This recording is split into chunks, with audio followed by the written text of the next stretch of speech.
नमस्कार भक्तों, स्वागत है हमारे इस चैनल अनमोल विचार टिप्स पर। भक्तों, वीडियो शुरू होने से पहले कमेंट बॉक्स में माता रानी का नाम अवश्य लिखें। दोस्तों, आज का जो वीडियो है इसमें हम दीपावली, धनतेरस, भाई दूज, गोवर्धन पूजा और इसके अतिरिक्त जो ये 5 दिवसीय धर्मपूर्ण त्योहार है, इस पर थोड़ा सा प्रकाश डालेंगे कि क्या खरीद करके घर में लाए जिससे धन में बरकत हो। और इन स्थानों में दीपावली, धनतेरस के दिन जाने से बचना चाहिए क्योंकि इन स्थानों में नकारात्मक शक्ति प्रबल अवस्था में होते हैं। एक और बात बताना चाहूंगा दोस्तों, स्वास्थ्य से बद्धा कोई धन नहीं, तो इस दिन किए जाने वाले स्वास्थ्य संबंधी कुछ उपाय बताएंगे जिससे पूरे आजीवन निरोग रहेंगे। आप में से किसी के भी कोई कमेंट है, कोई सलाह है या कोई प्रश्न है, बिल्कुल ही आप हमसे कर सकते हैं, सुझाव पूछ सकते हैं और कमेंट करें। बिल्कुल इस लाइव के दौरान हम रिप्लाई देंगे। और अभी जो वीडियो लाइव चल रही है, अभी हम रिप्लाई नहीं दे पाएंगे, तो लाइव सेक्शन के बाद बिल्कुल रिप्लाई देंगे। थोड़ा सा दीपावली पर चर्चा डालते हैं। अच्छा दोस्तों, इस वीडियो को जरा सी भी मिस मत करना। आप ही लोगों के कारण मैं आया हूं और शुरू से लेकर के आखिरी तक वीडियो में बने रहना।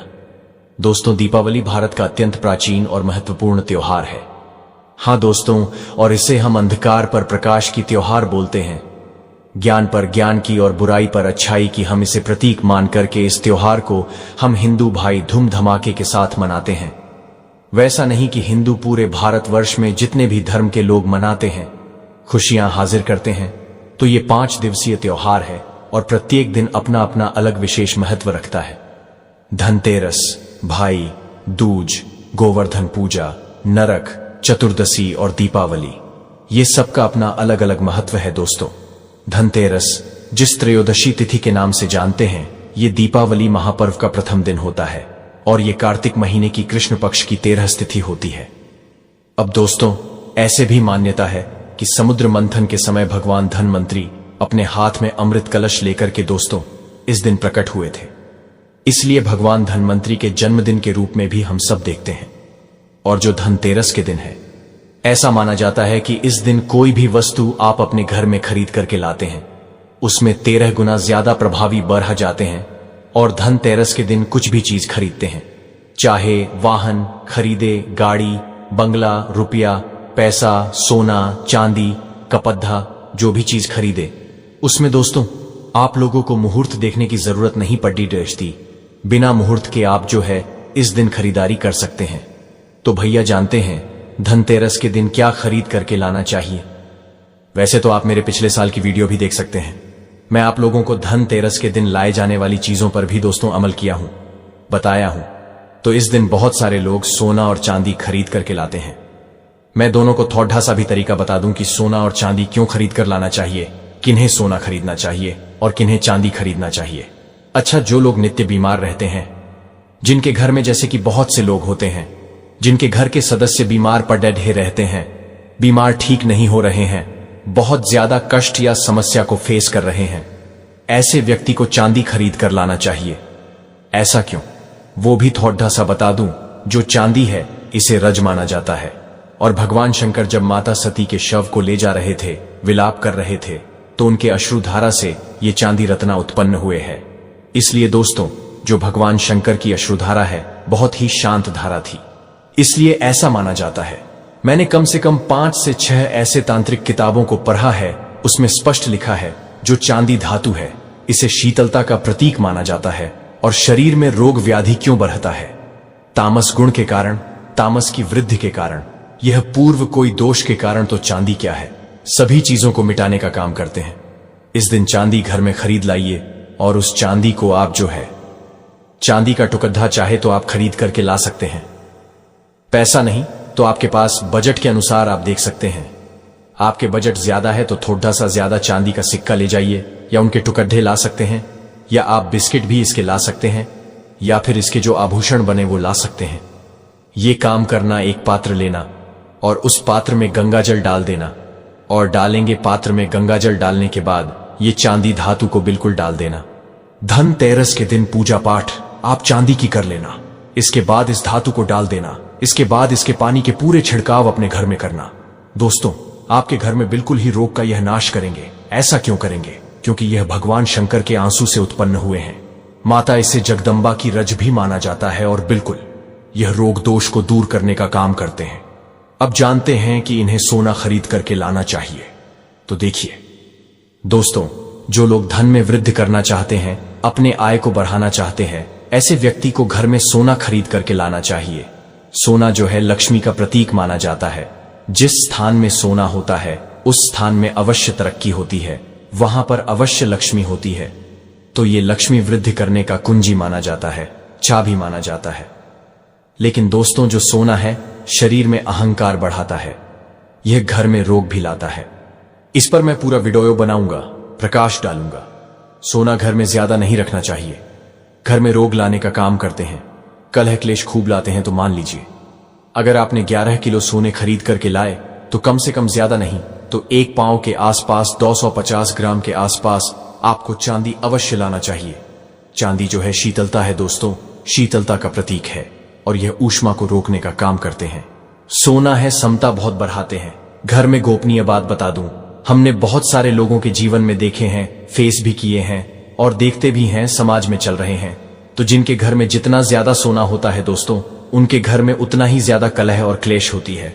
तो सोना की समता को कम करने के लिए, है ना, इनकी समता जो गुण है दोस्तों, कहीं ना कहीं ये घर में कलह क्लेश कराते हैं। तो इसलिए जो चांदी है इसे शीतलता का प्रतीक माना जाता है।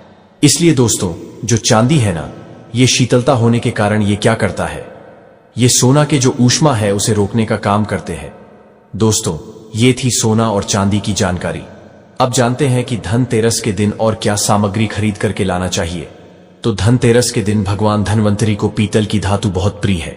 धनतेरस के दिन पीतल के बर्तन या मूर्ति घर में खरीद कर लाते हैं। तो इसका बेनिफिट सुनिए, ये स्वास्थ्य और आरोग्य ये दोनों बनाए रखने का काम करते हैं। आप चाहे तो इन बर्तनों का उपयोग पूजा पाठ है या घर के रसोई में कर सकते हैं। ये पीतल जो धातु है भगवान धनवंतरी को बहुत प्रिय है। इसके बाद है दोस्तों तांबा, एक बहुत ज्यादा शुभ धातु माना जाता है। देखना, भगवान शंकर जी की पूजा पाठ में सबसे ज्यादा प्रयोग होने वाला जो धातु है तांबा है। आप इसके कलश खरीद करके ला सकते हैं, तांबा की दिया ला सकते हैं या पूजा के सामग्री ला सकते हैं। इसे बहुत ज्यादा शुभ और फलदायी माना जाता है। जो तांबा है इसे भगवान कार्तिकेय की प्रतीक माना जाता है। भगवान कार्तिकेय से उत्पन्न हुए हैं। इस दिन बर्तन घर में खरीद करके लाना चाहिए। बर्तन लाने से घर में अन्नपूर्णा की भंडार भरी रहती है।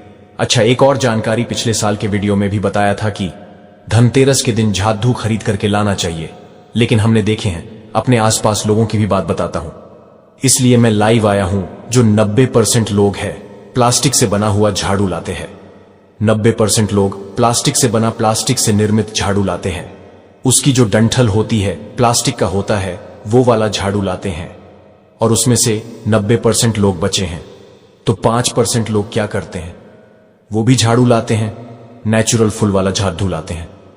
लेकिन वो झाड़ू हमारे कहीं भी वे शास्त्र में नहीं लिखे कि इस प्रकार के झाड़ू लाने चाहिए। देखिए, धनतेरस के दिन कौन सी झाड़ू का महत्व है वो भी थोड़ा सा सुनना। सभी लोग क्या करते हैं, धनतेरस के दिन झाड़ू खरीद कर लाते हैं। झाड़ू की धनतेरस के दिन पूजा करते हैं। पूजा करने के बाद दोस्तों उसी झाड़ू से घर में झाड़ू लगाना शुरू कर देते हैं। धनतेरस के बाद जैसे ही हुई उनकी पूजा पाठ हुए, बाद में उन्हें झाड़ू को लगाना शुरू कर देते हैं।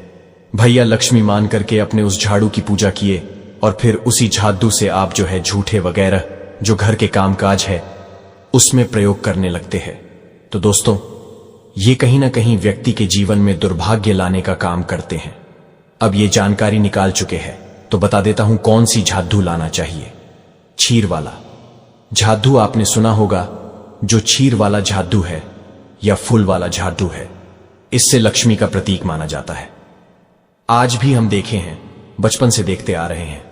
जब हम छोटे बच्चे थे तो गांव में जब अनाज की ढेर होती थी, पहले क्या होता था, ये सब मशीनी चीज नहीं थी। ट्रैक्टर वगैरह या फिर भी जो आधुनिक वाला चीज पहले के समय में इतना प्रबल नहीं थे, सुविधाजनक नहीं थे।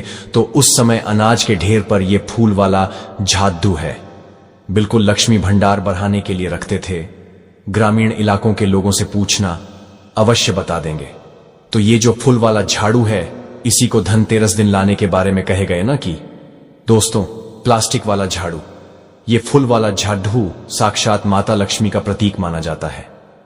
जो क्षीर वाला झादू है इसे क्यों लाना चाहिए? थोड़ा सा सुना क्षीर दोस्तों। ये क्षीर के वृक्ष को छिड़ के जो पौधे हैं इसे माता लक्ष्मी का स्वरूप माना जाता है। तो दोस्तों वीडियो ज्यादा लंबा नहीं करेंगे, वीडियो को यही समाप्त कर देते हैं। जाते जाते एक प्यारा सा कमेंट जरूर कर देना। हर हर महादेव, जय शिव शंभू।